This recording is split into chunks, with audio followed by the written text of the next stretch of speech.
Hi, this is a quick video to explain how to set up a website, how to get it online. My name's Craig. I'm from Foxy Web Design. We specialize in WordPress website design, hosting, SEO, social media management, everything that you need to run a successful business online. Now, to get a website online, you need two things. One, you need domain name registration, and two, you need hosting. Now, although we supply all those things, we only advertise the hosting part because, unlike many businesses, we actually recommend to keep your domain name registration and hosting separately. That way you have complete control over your online business, the ownership of your website, everything. So I'm going to explain those things very quickly. Once you've registered a domain name, and I'll go over that a bit later, then you need to get some hosting. Usually you'll need a web designer to build a website for you, to put it on the hosting server, and then you should be right to go live. Now, as an example, I've registered this name here called webgoodness.com.au, and I'm going to show you how our hosting works once you've got a domain name such as this one registered. When you purchase hosting from us, and we've got a number of different hosting plans available, you get given a cPanel. And the cPanel is basically where your website lives. Now, it looks a little bit confronting at first, but the thing is that there's only a few buttons on here that you'll ever need to use when you're managing your website generally. The most important being your email accounts. So you've got these other options. You can forward or have autoresponders or filters or things like that. But the main thing we're going to do now is create an info account. So we'll create an email account. We'll create an email account here called hello@webgoodness.com.au, and then we'll enter a password. Now, I'm going to be deleting this later because obviously it's a bad idea to have a video online showing passwords because that wouldn't be very secure. So we're just going to create this temporarily and then delete it, okay? So whenever I create anything, I always put it into my password wallet. That way I don't need to remember these passwords. One thing to remember about a password wallet is to back up your password files regularly, and then you should be fine. Now, we'll make this an unlimited account in terms of the size. We needed to put in the password again. And now this email account has been created.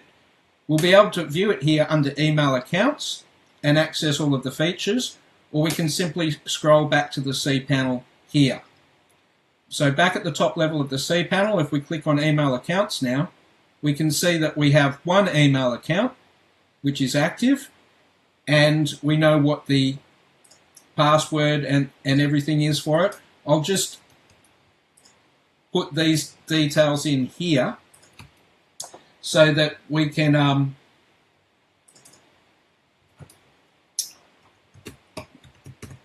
access this later from the password wallet easily.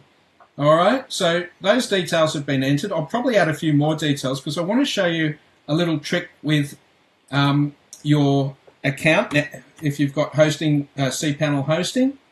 And that is, if you type in /webmail, that will actually take you to the webmail, the browser page. So I'm just going to add this in here as well, the URL, so I can get there quickly again now. So if I was to just click on this, it takes me directly to that page. I've got my auto login here, so I can put in my email address and password, and I can access the webmail directly this way. Alright, now we've got one email in here already, and this shows us the settings that we need to use if we want to access our email in a different sort of email client other than the webmail, such as Gmail, Outlook, or whatever you use on your computer. All right, so you've seen so far quickly we were able to create a new email address and access it. We could use this to compose email. We can receive all the email. All right. Now, although the settings were sent to this email address, you can also access those settings here when you click on Connect Devices, and when you click up Set Up Email Client, you'll see the same manual settings here to add to Gmail or the different accounts. Alternatively, you can download these scripts here, which generally work to add the email to Mac Mail or Windows Live Mail or Microsoft Outlook. So you download the script and run it, and then generally I suggest restarting your device, and it should all be set up. If not, then you need to go in and make sure that these settings are put in. You need to have recorded the password separately in something like a password manager like this, because from the cPanel you don't actually have an option to view the password. All you can do is actually change the password in there to a different one. Okay? And you can add as many emails as you like, depending on your hosting plan. Our value hosting plan gives you up to 10. The business class is unlimited. Okay, so that shows you quickly with your cPanel how you can create email accounts and access them via webmail. I'm just going to go one extra step and just talk about Gmail as an example.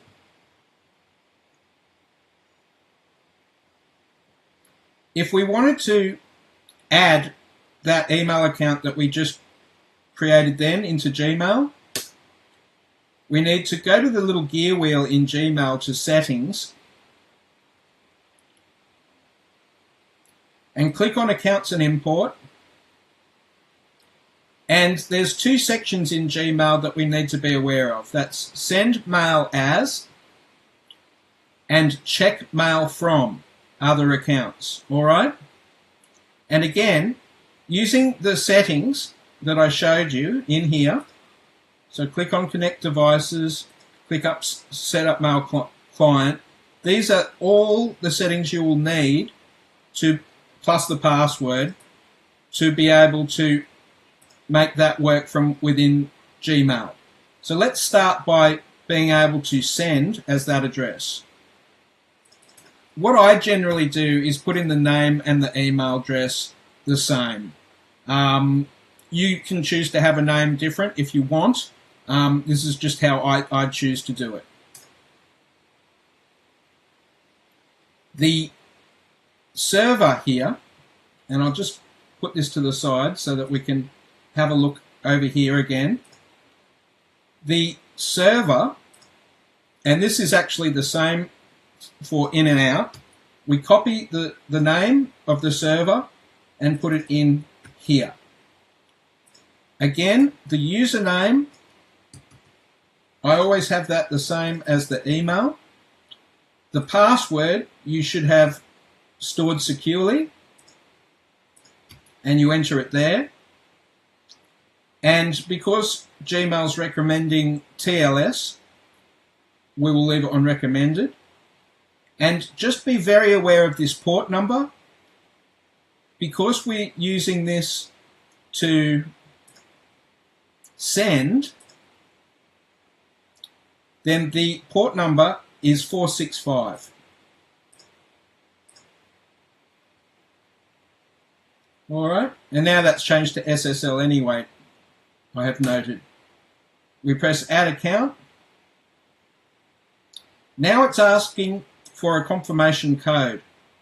So in that sense, it's very lucky that we've got the cPanel access to the webmail so that we can check that code. Go to the email accounts, go to access webmail. We could have logged in directly as well, remember. I'll choose the round cube in this case, and we need to now wait for the confirmation code from Gmail. I'll just refresh that page. This will probably take a few moments, okay? So while we're waiting, let's discuss domain names. There's several different types of domain names. As you notice, Foxy Web Design is foxywebdesign.com. But you can also get websites such as this one here, which is webgoodness.com.au. Okay? So depending on what the end of the domain name is, .com or .au, I recommend different websites for domain name registration. So one website that I think is great for just .com and a range of others is Namecheap. I use them quite a lot, and they've got quite a lot of good discount offers. Yeah, so they've got some deals coming up for Black Friday, and that's great for .com names, okay? And when you register this, I also highly recommend you turn on two-factor authentication to even further protect your domain name registration. Net Registry, just type in Net Registry and go to there. These ones are very good for .com.au. There's Host Papa. They're also very good for .com.au and .com. And there's a host of other different ones out there. I also use GoDaddy, a number of different ones. And once you have that registered, all you need to do then is point it to your host of choice. I'll go over that separately in a separate email. Right now we're talking about email. So I'm just going to go back to my webmail here, and now the Gmail confirmation code has come through.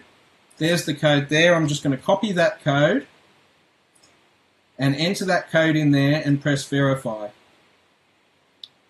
All right, so now we are able to send mail as hello at WebGoodness. But we also need to be able to check mail from that account as well. So let's add that mail account now. Just move this down to here so we can see that a bit more easily. And go back to our settings that we have here. So we can just copy and paste the relevant details, the email address. Import emails from POP3. Yes, that's what we want to do. Username and email address, I always recommend that being the same. It just makes life easy. The password, you've got it recorded down there. The mail, it's got that correct. But the port for incoming, we notice for POP3 is 995. And now these settings, these are very important. Yes, we want to leave a copy on the server. Otherwise, Gmail's just going to delete everything in our inbox, which is our main email server. We don't want that, so we leave that section ticked on. Always use secure SSL, yes. Label incoming messages, hello at WebGoodness, yes. That'll help me keep track of everything. But we don't want to archive incoming messages and skip the inbox. We actually want to see them. So now when we add account,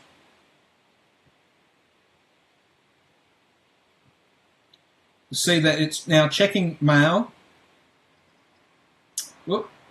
from hello at WebGoodness, and let it do its thing for a few moments, and then it should have retrieved all the information that's in webmail here, which is just 2 messages. Okay, so just give it a little bit of time. Okay, so now it's checked and it's fetched 2 mails, which is as we expected. Okay, so now when I go to my inbox,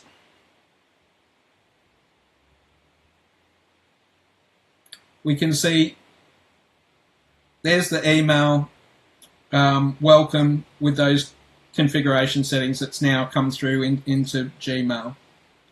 It's probably put the other one in somewhere, one of my other tabs there, because we did see it retrieved too. All right, now, because this was just to show you how this works, I don't actually need this email address, so I'm going to delete that and get rid of it now, just so you can see it's as easy as pressing delete to get rid of it, and we won't be checking there anymore. So now that's been completely removed from that Gmail account. Okay. Similarly, here in the cPanel, if we go back to email accounts, we can also delete this email account here as well. Okay, and that has now been deleted. So that's how to basically manage the email accounts through the cPanel.